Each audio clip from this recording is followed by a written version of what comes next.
Good morning, everyone. One of the things I'm really proud of in the kitchen on the rancho here is the loaf of bread. Pardon me, still having my morning coffee. The loaf of bread I make, a really nice loaf, fresh, I guess you'd call it an Italian loaf. And the trick is to make sure you start it the day before and then you fire it into the oven the next day. And while that sits overnight, that dough, and we're going to make a very wet dough here, then when you age that overnight sitting in a pot, it just has a much deeper flavor than if you were just to start from scratch. A lot of times when you try to bake bread the day you're going to eat it, you find you have like a kind of raw edge to the, like it just doesn't have the deep flavors that you normally associate with artisan breads that you may buy in the store. So the trick is we want to start the day before. So let's get started to make. We're going to probably use in total about 4.5 to 5 cups of flour. We're going to take about 2.5 to 3 cups today. We're going to add it to a mixing bowl. We're going to put a lot of, we're going to put water in there, and we're going to make like a batter. It's going to be very thick. Now, overnight, we're going to also add the yeast to it and let that work overnight. So what's going to happen tomorrow, we're going to wake up, it's going to be very puffy in the bowl. We're going to knock it down. We're going to add enough flour to it to make a, it's almost like a ciabatta bread. It's going to have nice big air holes in it. And it's going to be really, really tasty. So let's get cranking on that. Let's get the ingredients, could not be simpler. Flour, salt, water, and yeast, and that is about it. Sometimes people like to add a little bit of butter to it to give a little bit of more flavor. But I really like the way in this recipe the bread flavor, the wheat flavor shines through. Make sure you're buying flour specifically made for bread. It has a higher stretch or gluten factor to it that allows it to rise higher, have more holes in it, and that's more places, nooks and crannies for butter. So, okay, let's get cranking on it and let's get this started, all right? All right, I trust that you can see that okay today. I have 2 cups of lukewarm water, and to those 2 cups of lukewarm water, I'm going to add half a teaspoon only. Yes, only half of a teaspoon of yeast. Now you might say, "Ooh, that's not a lot," but remember, this is going to be working for 12 hours. So it's going to be a long time for the yeast colonies to multiply. And you don't want it to be too yeast tasting anyway, so we want to work that in there. Okay, make sure your yeast, all that goodness gets worked in there. And the sugar, maybe I put a half a teaspoon of sugar in there, and that helps activate the yeast. It gives it a little something to grow on and come to life. So what I want to do is let this thoroughly work in. And when this is done liquefying, then we're going to go ahead and add our bread flour. Now you like to use like I said, make sure you're using a flour that is specifically made for bread. Now that looks like it's working in pretty good there. And this is the ultimate Italian, homemade Italian bread. Simple, simple, simple. Okay. And that's all worked in there really well, okay? The next thing I want to do, I have my flour here, and I want to add 1 cup at a time. And it doesn't have to be perfect. Okay, there goes the first cup, and you want to blend that in real well. And of course, that'll start to absorb the 2 cups of water that are in there.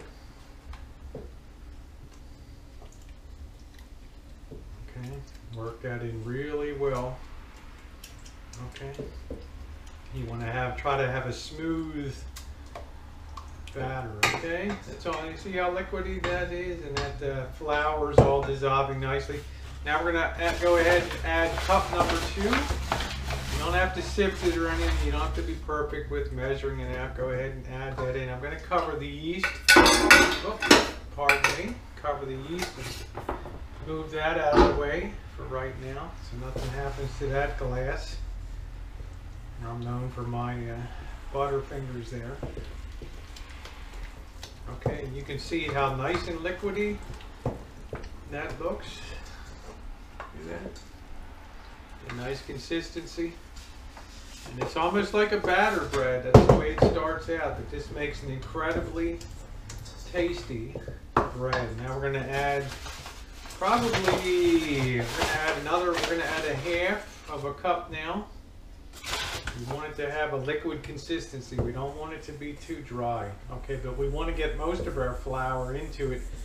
So we're not putting too much raw flour in tomorrow, because that defeats the purpose of having it age overnight. So we want all that blended in real well there, and that looks really, really good. So we got 2.5 cups in. I'm going to go ahead and see if I can get one more half of a cup in, just to bring it up to 3 cups. The more you can work it in the day before, the better. Okay, so you want to make sure it's still a very wet sort of consistency here. Okay, as it absorbs that water. Okay, you can see that's still a very pretty liquidy mixture. So okay, we'll let that work in real good, and over time, as the day goes by, let me get a spoon here, clean that off. You can also go ahead now and add a teaspoon of salt to it. That'll help to about a teaspoon and a quarter of salt. That'll help inhibit the flour's, the yeast rise a little bit too. It'll help retard that a little bit, which is good. So, all right, there is our dough, and you can see that's a pretty wet dough. Might go ahead and just add a smidge more warm water to that, maybe a quarter cup. So now I'm bringing it up to 2.25 cups of lukewarm water in there. Remember, don't use hot; it'll kill the yeast. Okay. Work that around a little bit, and I think that will be totally perfect. You don't have to do any kneading or anything with this recipe. Tomorrow, when we add the rest of the dough in, we'll be kneading it off a little bit, just for a couple minutes to incorporate. Now, all the flour, all that goodness, all that yeast is now well combined in there, and all we have to do now is put it in a warm place, cover it, and let it rise overnight. So what could be easier, huh? And there we go. And scrape down all that goodness and get it on there. Scrape down the sides, and there we go. Okay. Go ahead and get your foil, and I'm going to cover that off. And guess what? The guess what is it's covered there, and all we have to do is wait till tomorrow. Add enough enough flour to it to firm it up, shape it, and let it rise a little bit, maybe an hour or so, and then pop her in the oven, and she will be good to go. There's another trick to making the bread good too, and that's the oven. The way the oven heat is and all that, you have to blast this thing for high heat for the first 8 minutes or so, and then back it down. That heat, when that first hits that, just makes that explode and reach a giant size. That creates all of the beautiful air pockets inside that add a lot of flavor to it. So, all right, we'll see you tomorrow morning making the ultimate Italian loaf. Well, good morning, everybody. We're back in the kitchen. The next day, we've got our dough here, looking beautiful from overnight, and the smell is amazing. It smells kind of sourdoughy. I'll let you look in the bowl there, and it's got real nice elasticity to it. Yeah, it's going to make some awesome bread. So the next thing I've got to do is add a bit more flour to firm it up this morning. And I don't have to add a lot. And remember, the more you have to add the second day, the more raw, of a little bit of that rawness of the flour is going to get in there. And, you know, so I tried to find that fine point of being dry and being wet. So I want to add enough, probably half a cup to a cup of flour this morning. And what that'll do, I'm actually going to put it on the counter here. They've all been clean. My hands are nice and washed and clean. I'm going to put some flour on the counter and add it in this morning. Then pop her back in the bowl and let her have one more good rise this morning.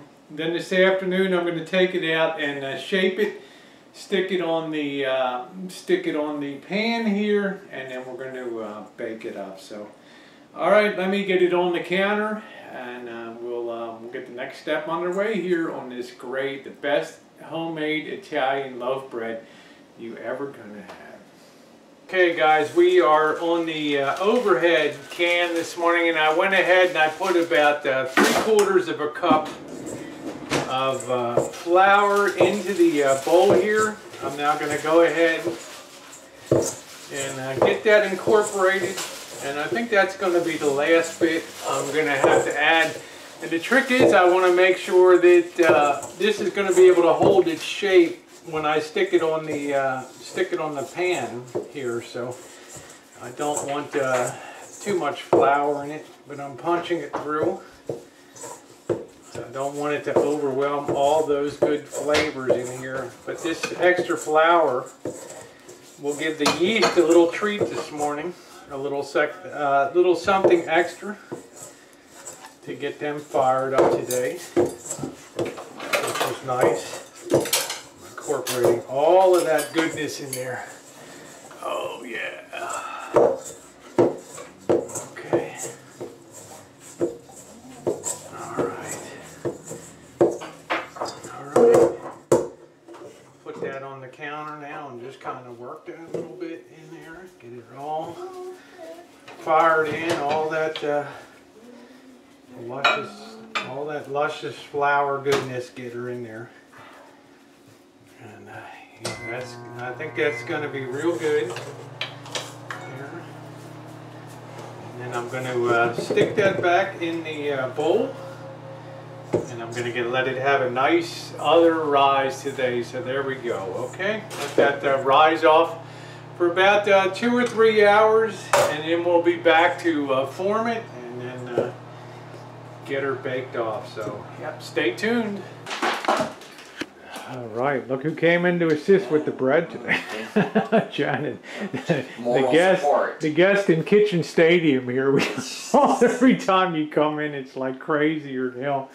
Anyway, we took the bread out. We're shaping it. Going to let that rise for a couple hours or so, and then we'll get nice fresh baked bread for dinner tonight with the steak and shrimp fiesta. So it should be all good. Looking good. She's all shaped. I'm going to give that one more spray. Okay, guys.